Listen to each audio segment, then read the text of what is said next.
Started yesterday. The time traveling. I was here, and then suddenly I was on the plantation where I think our family were owned as slaves. First of all, you're an established playwright, so what made you want to adapt Kindred into a series?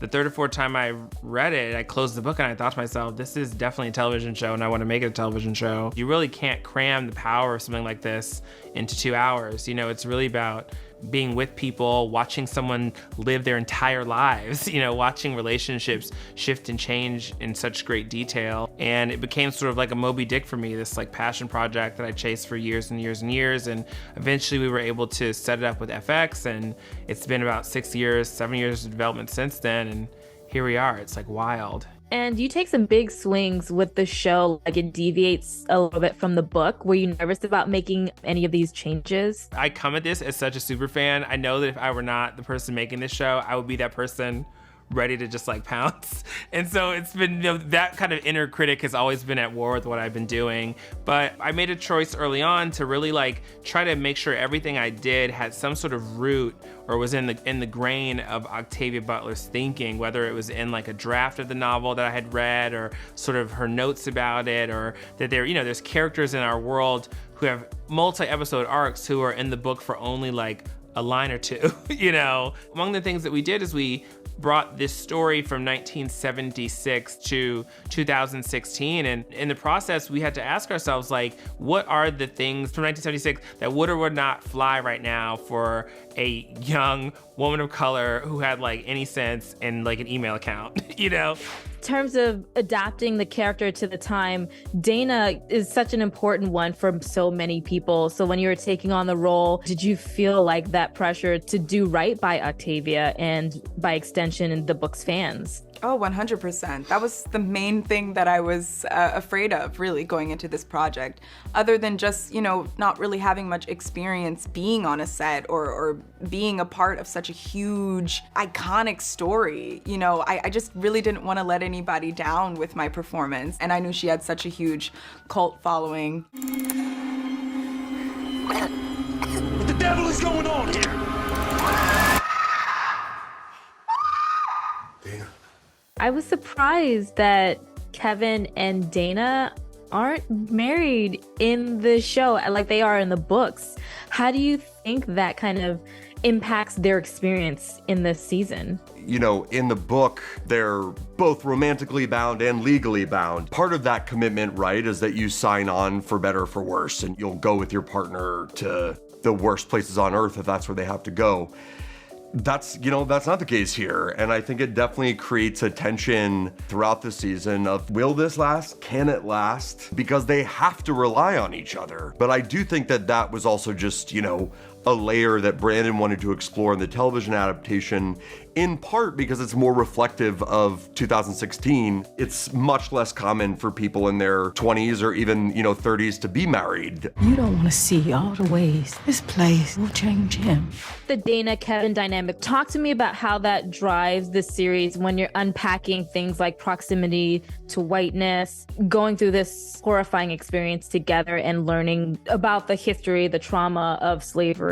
It was a difficult thing to recreate, particularly because my character goes through so much confusion and discoordination surrounding how she should react to certain things or when she can do certain things, you know? The confusion of discovering that, oh, I'm not able to freely read a book in this environment. You know, things like that really make you understand, even as you're working on it, how horrific and disgusting and, oh my God, terrifying it must have been to have been an enslaved person in that time. You know, it's actually really emotional. And there were a lot of days where I was really shocked by my reaction to even recreating those circumstances. So I couldn't even imagine, it's unfathomable to imagine having actually lived those circumstances. Dana in the book, to me, felt very alone, like she only had Kevin to rely on. But in the show, it feels like she has more of a support system with her aunt and her uncle, and also her mother, Olivia. So talk to me about giving her that extra support. In the world of drama, you know, a character feels fleshed out and fully dimensional in direct relationship to the amount of relationships that you see them interact with. I mean, we are the sum total of our relationships, and most specifically, we're definitely emotionally the sum total of our relationships to our family members, right? I mean, this is the heart of anybody who's ever gone into therapy, you know? It just felt very hard in this moment of connectedness and technology to like really be that isolated of a person and not have that be a different kind of story. With Olivia, I think that she is bringing to light intergenerational trauma, being torn away from her family, reunited with her family. I think that there's a lot of healing there, and I think that he wanted to like explore those themes of family, of kin. Who do we call our family? Why are they our family? So I'm really honored to kind of add to the legacy of Octavia Butler by playing this additional character. Safina, I want to get into Sarah because she, as a character, has fascinated me because, yes, she's a cook and she's a nurturer, but she's also very firm and not particularly like the mammy characters that role can often lean into. So can we talk about the layers that she has in this show as well? Yes, I love that you brought that up because in the novel, through Octavia Butler, Dana says that when she first came upon Sarah and saw her, she immediately just went right to that trope of mammy. But what's so fantastic about the opportunity of this series is that Brandon Jacobs Jenkins actually explores Sarah, and you get to the why. You get to the like, why is she in that cookhouse? Why is she in this role? And not just the why, but the how of things in terms of the choices that I make in order to survive, and not just to survive for myself, but for my children to survive and hopefully ultimately thrive. I do things that a lot of people may have had judgment on, and I may have even had judgment on before taking on the role. People can feel some sort of way about the white proximity that Sarah has and how she uses that. But ultimately, I know that the ends are going to justify the means, at least in my mind, in terms of Sarah. At the end of the day, I got to get my babies free. And that is by any means necessary.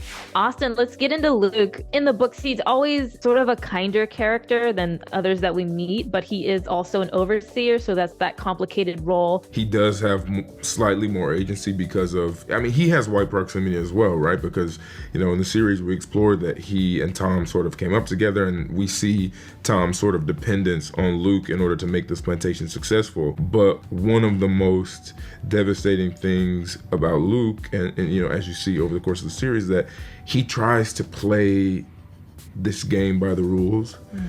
But when you play the game of white supremacy, nobody wins. That, to me, is one of the most devastating things about him, because I think he believes that if he can play his cards right, he'll come out on top. And we see that that doesn't exactly work out for him. It's interesting when you think about how that applies to present day and the roles that we play in terms of proximity to whiteness. There are Luke's and Sarah's and Olivia's working in corporate America right now. Absolutely. You know what I mean? And so that, for me, is what makes this book and this series hopefully so relatable. We hope that we made Octavia Butler proud.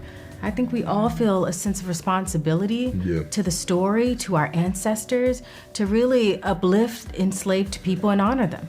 It was interesting that you fleshed out the Weylands, introducing more of their family members and their backstory to give a deeper look at what goes on in the plantation. Yeah, I mean, ironically, a lot of what you see there is hinted at or outright made explicit in the book. It's just in very indirect ways. So a lot of the Tom we've built is really drawing on the kind of effects of the sort of death of his first wife, Hannah, who kind of haunts the pages of the book. This is a complex character. It's not your typical mustache twirling bad guy that owns a plantation. There's themes beyond slavery hot button themes that we're dealing with here that very much permeate through all our characters. Every character has their version of generational trauma here, and seeing how every character deals and tries to overcome their version of it is one of the most kind of palpable things to this series, I believe. Gail, Margaret is fascinating to me because she is a woman who is not in power in her own home because it's ruled by Thomas, but also she is a woman in power when it comes to the slaves on the plantation. So talk to me about that dynamic. I think it makes her extremes that much more prevalent. Like the way she behaves is so horrendous because she feels so horrendous. Not in any way to justify the abominable things that she does and how she treats people and her life choices and her very deeply confused morality. I'm curious to see where Margaret will go because of this like duality, you know, because at some point, how long can a person live in this place where they don't have any power and they have a lot of power? They both have an interesting relationship with Dana, who's, you know, from the present, stuck in the past. For you, Ryan, can you talk to me about how he views Dana and what makes her a threat to him? Tom is very much a control freak. You know, he loves to know everything that's happening on that plantation, and I think Dana offers this sense of mystery, which Tom is not a man of mystery, and I think she's not necessarily an Achilles heel to Tom, but more of a Pandora's box that he does not want to open. There's a great line that Octavia actually says in Kindred where she says, she being Dana talking about Tom, I could tell he understood what I was articulating by what he didn't say, the questions he didn't ask.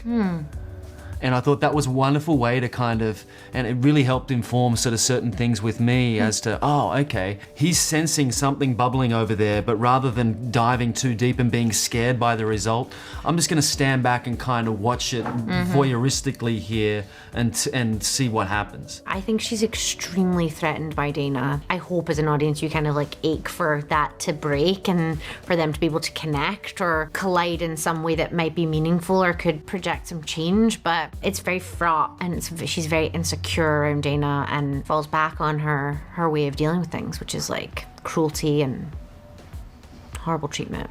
I think that's a wonderful thing you just said too, like you ache for that to break in the same way that we do right now in our divisive time. You ache to break this level of derision, to see the other side, the many sides that are out there. It's what makes it such captivating storytelling, I think. You ache for it to break. I love that.